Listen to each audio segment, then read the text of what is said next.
किसान और सरकार के बीच एक बार फिर बातचीत के संकेत मिल रहे हैं। सर्वदलीय बैठक में पीएम मोदी ने किसानों से बातचीत की बात कही। पीएम ने कहा कि किसानों से बातचीत सिर्फ एक कॉल दूर है, जिसके बाद किसानों ने भी बातचीत को लेकर सरकार के प्रस्ताव का स्वागत किया है। नरेश टिकैत ने कहा कि हमारी सिर्फ 2 ही मांगे हैं, सरकार किसान कानून वापस ले ले और एमएसपी को लेकर कानून बना दे। सभी किसान आंदोलन से जुड़े लोगों की मीटिंग में कहा कि हम लोग आज समझौते पर नहीं आ पा रहे हैं। हमारी तरफ से ये प्रस्ताव आपको हम दे रहे हैं, आप जाकर के चिंतन मनन कीजिए और मैं एक फोन कॉल पर दूरी पर हूं। आप जब भी मन बना लें, मैं कुछ ही घंटों में आपके साथ मिलने का कार्यक्रम और स्थान तय कर लूंगा। भारत सरकार का वो प्रस्ताव आज भी वैसे का वैसा खड़ा है। आप आइए, एक फोन कॉल कीजिए, बात आगे बढ़ेगी। दिल्ली में हुई हिंसा के बाद पुलिस प्रशासन एक्शन में है। दिल्ली पुलिस के मुताबिक अब तक 38 एफआईआर दर्ज की जा चुकी हैं, जबकि अब तक 84 लोगों को गिरफ्तार किया जा चुका है। इसके अलावा दिल्ली पुलिस को हिंसा से जुड़े 1700 वीडियो मिले हैं, जिनके आधार पर जांच की जा रही है। इस बीच सुप्रीम कोर्ट में एक याचिका दाखिल की गई है, जिसमें हिंसा की जांच एसआईटी से कराने की मांग की गई है। किसान आंदोलन को लेकर अफवाहों के बीच सरकार का एक्शन जारी है। हरियाणा के कई जिलों में आज शाम 5 बजे तक इंटरनेट और वॉइस कॉल रिकॉर्ड सेवा बंद है। अंबाला, यमुनानगर, कुरुक्षेत्र, करनाल, कैथल, पानीपत, हिसार, जींद, रोहतक, भिवानी, चरखी दादरी, फतेहाबाद, रेवाड़ी, सोनीपत, पलवल और झज्जर में इन सेवाओं को निलंबित करने का फैसला किया गया है। वहीं कल गाजीपुर, सिंघू और टिकरी बॉर्डर और आसपास के इलाकों में भी इंटरनेट सेवा पर रोक लगाई गई थी। 26 जनवरी को किसानों की ट्रैक्टर रैली में हुए उपद्रव में करीब 400 पुलिसकर्मी घायल हो गए थे। इसके विरोध में दिल्ली पुलिस महासंघ और घायल जवानों के परिवार के लोगों ने शहीदी पार्क में प्रदर्शन किया। परिवार वालों की मांग थी कि हिंसा के आरोपियों पर अब तक कोई कार्रवाई नहीं हुई है।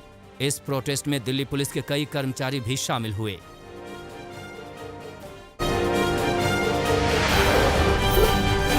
दिल्ली के गाजीपुर बॉर्डर पर किसानों का धरना जारी है, लेकिन बीती रात से यहां पुलिस की तैनाती बढ़ा दी गई है। दिल्ली का गाजीपुर बॉर्डर किले में तब्दील दिख रहा है। यहां किसानों की संख्या बढ़ती देख गाजीपुर बॉर्डर पर 12 लेयर की बैरिकेडिंग की गई है। बैरिकेडिंग के साथ यहां नुकीले तार लगाए गए हैं। NH-24 को बंद किया गया है। नोएडा सेक्टर 62 से अक्षरधाम जाने वाले रास्ते को पूरी तरह बंद किया गया है। शिमला में हिमाचल प्रदेश किसान सभा ने किसान आंदोलन के समर्थन में मौन प्रदर्शन किया। किसान सभा ने तीनों कृषि कानूनों को वापस लेने की मांग दोहराई। कार्यक्रम का आयोजन शिमला के रिज मैदान पर किया गया था। किसान सभा ने आरोप लगाया कि आंदोलन को खत्म करने की कोशिश की जा रही है। उत्तराखंड के उधम सिंह नगर में किसानों की महापंचायत बुलाई गई। यहां से भारी संख्या में किसान दिल्ली जाने की तैयारी कर रहे हैं। किसान नेता सुरेश कंबोज ने कहा कि गदरपुर क्षेत्र के हर गांव से एक ट्रैक्टर ट्रॉली दिल्ली जा रही है। हर ट्रॉली में 30 किसान होंगे। मध्य प्रदेश के मोगा में किसानों के समर्थन में विशाल कैंडल मार्च निकाला गया। मार्च में बड़ी संख्या में महिलाओं, बुजुर्गों और बच्चों ने हिस्सा लिया। यहां से अपील की गई है कि लोग ज्यादा से ज्यादा किसान धरने में शामिल हों। मध्य प्रदेश के रायसेन में किसानों ने 5 किलोमीटर लंबी ट्रैक्टर रैली निकाली। रैली में करीब 2000 ट्रैक्टर शामिल हुए। रैली शहर से गुजरते हुए एसडीएम कार्यालय तक पहुंची और राष्ट्रपति के नाम ज्ञापन सौंपा। इस रैली में करीब 5000 किसान मौजूद थे। किसानों ने नेशनल हाईवे 12 पर भोपाल जबलपुर मार्ग को 2 घंटे जाम किया था।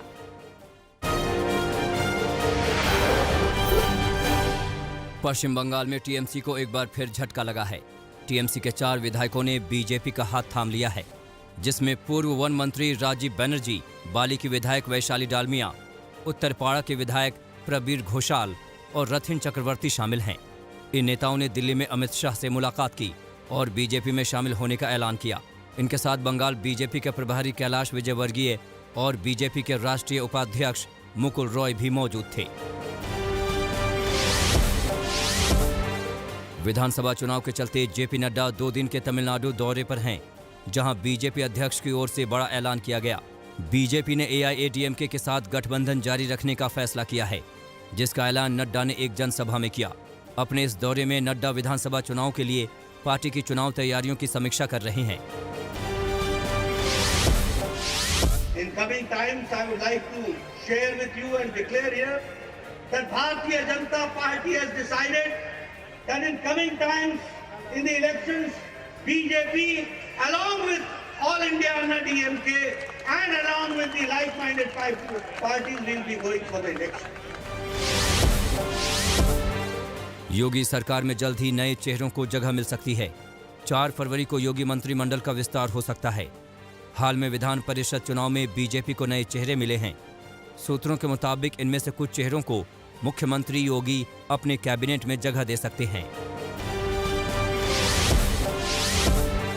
इलाहाबाद हाईकोर्ट ने उत्तर प्रदेश के डीजीपी को निर्देश दिया है कि वो पुलिस थानों से टॉप 10 अपराधियों के बारे में सूचना देने वाले बैनर या पोस्टर हटा लें।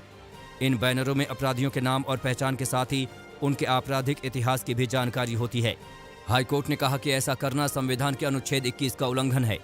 वहीं कोर्ट ने अदालत की निगरानी के लिए अपराधियों की सूची तैयार करना गलत नहीं माना है। एनडीए में चिराग पासवान को लेकर मामला शांत होता नहीं दिख रहा है। बजट पेश होने से पहले बुलाई गई एनडीए की बैठक में एलजेपी को आमंत्रित किए जाने से सियासी घमासान शुरू हो गया। एलजेपी के अध्यक्ष चिराग पासवान को एनडीए की बैठक का निमंत्रण केंद्रीय संसदीय कार्य मंत्री प्रहलाद जोशी की तरफ से भेजा गया। जेडीयू सूत्रों के हवाले से खबर है कि नीतीश कुमार की नाराजगी के चलते बीजेपी आलाकमान की तरफ से चिराग पासवान को फोन करके कहा गया है कि वो इस बैठक में आमंत्रित नहीं है। गलती से उन्हें एनडीए की बैठक का निमंत्रण चला गया था। लोक जनशक्ति पार्टी ने पश्चिम बंगाल और असम में होने वाले विधानसभा चुनाव में मैदान में उतरने का फैसला किया है। एलजेपी के महासचिव अब्दुल खालिक ने कहा है कि पश्चिम बंगाल और असम विधानसभा चुनाव में दोनों स्टेट की सभी सीटों पर पार्टी अपने प्रत्याशियों को चुनाव में उतारेगी। इसके लिए पार्टी ने तैयारी भी शुरू कर दी है।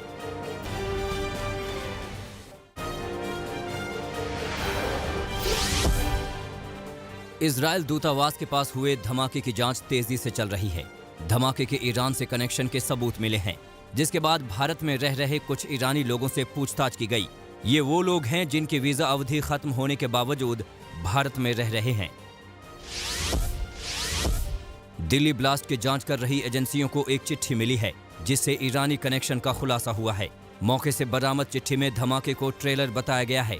इस चिट्ठी में ईरान के उस जनरल कासिम सुलेमानी का जिक्र है जिनकी 3 जनवरी 2020 को इराक में बगदाद एयरपोर्ट के पास ड्रोन हमले में हत्या हो गई। ईरान के टॉप न्यूक्लियर साइंटिस्ट मोहसिन फकीरजादेह का भी नाम है, जिनकी हत्या में सैटेलाइट नियंत्रित स्मार्ट सिस्टम मशीन गन का इस्तेमाल किया गया था। ब्लास्ट की जिम्मेदारी जैश उल हिंद नाम के संगठन ने ली है। इस संगठन ने दावा किया है कि उसने ही इजरायली दूतावास के सामने धमाका करवाया है। देश की खुफिया एजेंसियां इस दावे की सत्यता की जांच कर रही है। खुफिया एजेंसियों ने सोशल मीडिया प्लेटफॉर्म टेलीग्राम पर एक चैट पाया है, जिसमें जैश उल हिंद की ओर से ये दावा किया गया है। साथ ही धमकी दी गई है कि आगे भी ब्लास्ट का सिलसिला जारी रहेगा। दिल्ली पुलिस क्राइम ब्रांच की टीम भी बम ब्लास्ट केस की जांच कर रही है। क्राइम ब्रांच की एक टीम ब्लास्ट वाले अब्दुल कलाम रोड पर कितने लोगों का पिकअप ड्रॉप हुआ है, उसका पता लगा रही है। टैक्सी सर्विस प्रोवाइड करने वाली कंपनी से डेटा मांगा जा रहा है जिनकी टैक्सी इस रोड पर आई हो। वहीं उसके आसपास के रोड पर पिछले 3 दिन के फुटेज को निकाला जा रहा है। इजरायली दूतावास के बाहर से जहां ब्लास्ट हुआ था, वहां से गुलाबी रंग का एक दुपट्टा मिला है। दुपट्टे के कनेक्शन का पता लगाया जा रहा है। गुलाबी रंग का दुपट्टा आधा जला हुआ मिला है। कोल्ड ड्रिंक कैन के टूटे हुए टुकड़े और बॉल बेयरिंग्स भी घटनास्थल से इकट्ठा किए गए हैं। इसके अलावा धमाके में बैटरी के अंश बरामद हुए हैं। इससे स्पष्ट हो रहा है कि धमाके में टाइमर का इस्तेमाल किया गया था। धमाके की जांच में पता चला है कि जिस बम का इस्तेमाल किया गया था उसे एक प्रोफेशनल ने तैयार किया था। जांच एजेंसी के सूत्र बताते हैं कि बम तैयार करने वाले व्यक्ति को इसकी ट्रेनिंग दी गई थी। आशंका है कि धमाके के लिए इस्तेमाल विस्फोटक सेना में इस्तेमाल होने वाला विस्फोटक है। हालांकि इस बारे में फॉरेंसिक रिपोर्ट अभी भी नहीं आई है। धमाके की जांच देश की टॉप एजेंसियां कर रही हैं। एनएसजी की एक टीम घटनास्थल पहुंची जो विस्फोटक का विश्लेषण करेगी। वहीं एनआईए की टीम ने भी घटनास्थल से सबूत इकट्ठा किए, जिसकी जांच की जा रही है। भारत और चीन की सेनाओं के बीच सीमा पर तनाव जारी है। पिछले साल जून में भारतीय सेना के साथ हिंसक झड़प के बाद बॉर्डर एरिया में चीनी गतिविधियां काफी बढ़ गईं। इस बीच सैटेलाइट तस्वीरों से सिक्किम के नाकुला के पास नई सड़कों के निर्माण और नई पोस्ट का पता चला है। नाकुला के उत्तर में स्थित क्षेत्र डोकलाम में 2017 के बाद पहली बार यहां चीनी गतिविधियों में बढ़ोतरी देखी गई है।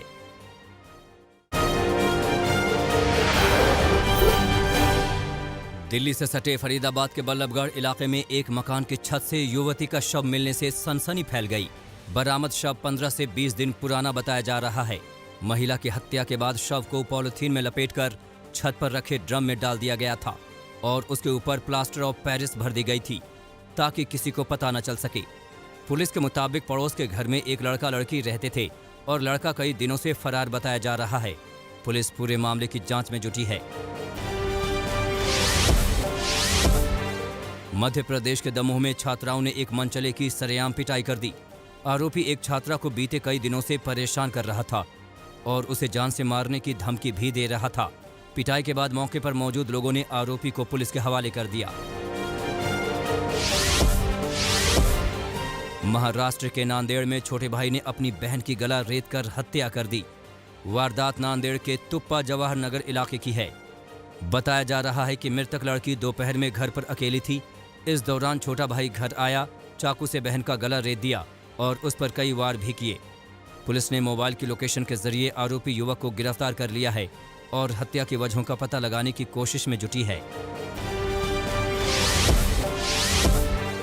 यूपी के सहारनपुर में नशीली दवाइयों की तस्करी करने वाले 6 लोगों को पुलिस ने गिरफ्तार किया है। पुलिस के मुताबिक आरोपी उत्तराखंड से नशीली दवाइयां लेकर आते थे और उसे यूपी के साथ साथ करीबी राज्यों में सप्लाई करते थे। गिरफ्तार लोगों के पास से पुलिस ने बड़ी मात्रा में नशीली दवाइयां जब्त की हैं। यूपी के हरदोई में साइकिल सवार को बचाने की कोशिश में ट्रॉली ने सड़क किनारे खड़े ठेलों को टक्कर मार दी। सड़क हादसे की ये तस्वीरें पास में लगे सीसीटीवी में कैद हो गईं। हादसे के बाद पुलिस ने चालक को गिरफ्तार कर ट्रैक्टर अपने कब्जे में ले लिया है। बिहार के समस्तीपुर में बैंक लूट के एक आरोपी को पुलिस ने गिरफ्तार कर लिया है। वारदात पिछले साल 30 दिसंबर को हुई थी, जब जिले के सराय जंग इलाके में कुछ हथियारबंद बदमाशों ने बैंक में लूट की वारदात को अंजाम दिया था।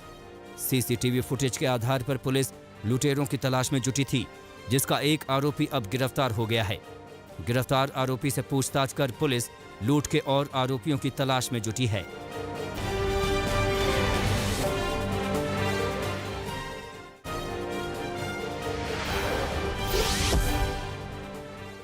डैनियल पर्ल की हत्या के लिए जिम्मेदार आतंकवादियों को रिहा करने पर अमेरिकी विदेश मंत्री ने पाकिस्तान को दो टूक कहा है कि पाकिस्तान को समय रहते अभियुक्तों की जवाबदेही तय करनी चाहिए।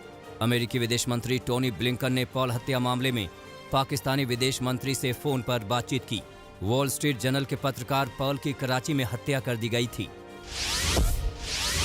रूस और टर्की ने नागोर्नो काराबाख सीज़फायर पर नजर बनाए रखने के लिए संयुक्त रूप से मॉनिटरिंग सेंटर बनाया है। अजरबैजान के अकदम में नवंबर तक 60 अन्य अधिकारियों को भी नियुक्त किया जाएगा। रूस के समारा में एक अनियंत्रित ट्रक और बस की भिड़ंत में 12 लोगों की दर्दनाक मौत हो गई। 11 लोग बुरी तरह जख्मी हो गए। राजधानी मॉस्को से 450 किलोमीटर दूर ये हादसा हुआ। रेस्क्यू अभियान जारी है। चीन में तीसरी पीढ़ी का परमाणु रिएक्टर बनकर तैयार हो गया है। चाइना नेशनल न्यूक्लियर कॉरपोरेशन ने रिएक्टर के कमर्शियल उपयोग के भी संकेत दिए। हुलोंग 1 के कमर्शियल इस्तेमाल से कार्बन उत्सर्जन में भी कमी आएगी। वैक्सीन राष्ट्रवाद के बढ़ते मामलों को लेकर विश्व स्वास्थ्य संगठन के चीफ ने दुनिया को आगाह किया है कि अब भी एकजुटता नहीं दिखाई गई तो बड़ी कीमत चुकानी पड़ेगी। कुछ देशों में वैक्सीन के स्टोरेज से कोरोना महामारी बढ़ सकती है। अल्जीरिया में सबसे पहले मेडिकल केयर और उम्रदराज लोगों को वैक्सीन दी गई। स्वास्थ्य अधिकारियों ने लोगों को अभियान में हिस्सा लेने की अपील की है। अफ्रीकी देश अल्जीरिया को रूस ने स्पुतनिक वी के करीब 5 लाख डोज दिए हैं। दुनिया में कोरोना के आंकड़े 10 करोड़ 27 लाख के पार हो गए हैं। वैश्विक महामारी में अब तक 22 लाख 18 हजार से ज्यादा लोगों की जान जा चुकी है।